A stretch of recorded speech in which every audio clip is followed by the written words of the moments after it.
Hi, ladies. I'm Rhea, most of the time anyway, but I am the writer of NoBoysAllowed.net.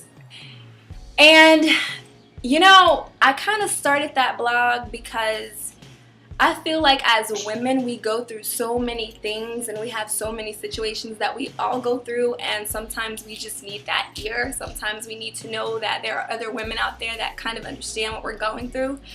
So it was my motivation to do the blog to be able to share with you the experiences that I've gone through, or maybe familiar with people that have gone through those things and how they have overcome them, or the situations that arose from those previous situations or reactions or responses or whatever.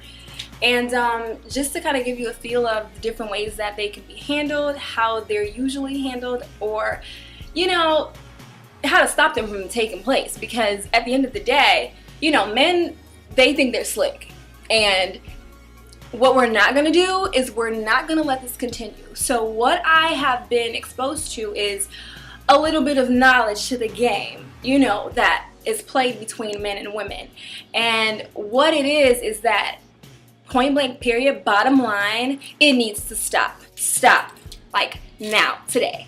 And so if I can do anything that can bring us closer to that, then I would be more than happy to share my experiences with you guys. I would be more than happy to share my stories, and I encourage you and I welcome you to do the same, to lend your comments and your concerns, your questions, and also your experiences as well, so that we can be of aid to one another in all of these situations. Also, men are more than welcome to join the blog. If the title is No Boys Allowed, but it's not saying no, like as in they cannot come, they're not welcome. It's saying no boys because I feel like we are entitled to know how they are, to know what they do, to know why they act the way that they act, to know everything about them and to understand them completely. And it's welcomed. As a matter of fact, it's encouraged.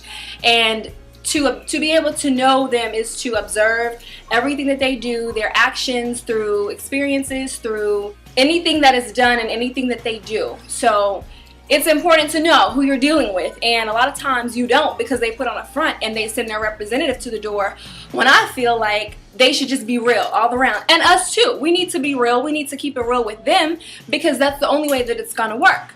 I feel like every relationship should have a try-on period. I feel like you need to be able to try them on before you wear them out.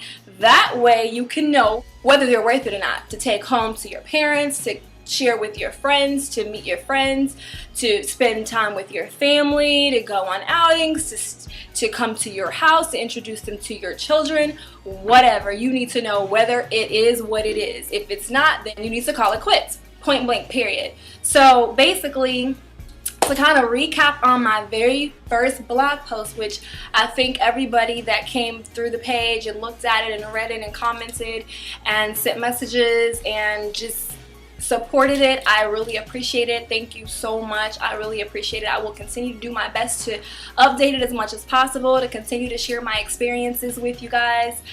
Also, I just want you guys to continue to be interactive with me. Let me know what you think, your thoughts, if you agree, if you don't agree, why not, and that way we can make it a better place for everybody. But to recap on the post, it's not all him, it's you too. What we need to remember, ladies, is that we so quickly put the blame on men all of the time when it comes to relationship failure. But what we need to remember and be reminded of is that it all boils down to the men that we choose. So when it comes down to your relationship and its success, you need to be mindful of the type of relationship that you involved yourself with and the type of guy that you expose yourself to. And if it's a constant habit that your relationships continue to fail all of the time, maybe you need to kind of regroup, take a break, reconsider the type of guys that you're liking, and maybe you need to experience other guys. Maybe you need to stop picking the same kind of guys that you normally pick. I know it's hard. It's so easy to say it than to do it. However, if you want happiness and you want success in your relationships, something has got to change. You have to do something different. This is not working. So you need to look back at all of the choices that you've made in your past relationships or in your past partners and figure out what was the commonality, what did you like about them, but somehow it led you to the same point. You get where I'm going with this? So, you know, I'm just saying, maybe you need to reevaluate your choices, you know, your choices, because at the end of the day, you have the say-so. You're in control initially. You can kind of determine where the relationship goes and where it doesn't. So if it's not going in the direction that you'd like, maybe you should consider doing something different. Because if you don't, you'll always get what you always got. So, you know, it's better to know than to not. So, I pretty much posted a get to know me blog post, which was the very first post. So I've kind of explained the type of person that I am. I'm fun, I'm crazy, witty, feisty, all of that, but I'm very straightforward, transparent, and I'm candid. I just kind of tell like it is. That's kind of my personality. Very good with getting my point across and making sure that the other person is receiving me clearly. So hopefully you were able to grasp what I was saying, and that will kind of help you to see what type of blog posts that I will post in the future. Hopefully we have things in common. Hopefully you can relate. Hopefully you like what you see and you like what you read. Hopefully you will continue to visit my blog, and I hope to see you soon. If you have any questions, please feel free to leave me a comment, and I will try to respond as soon as I can. Until the next post, which will be right up above, thank you so much.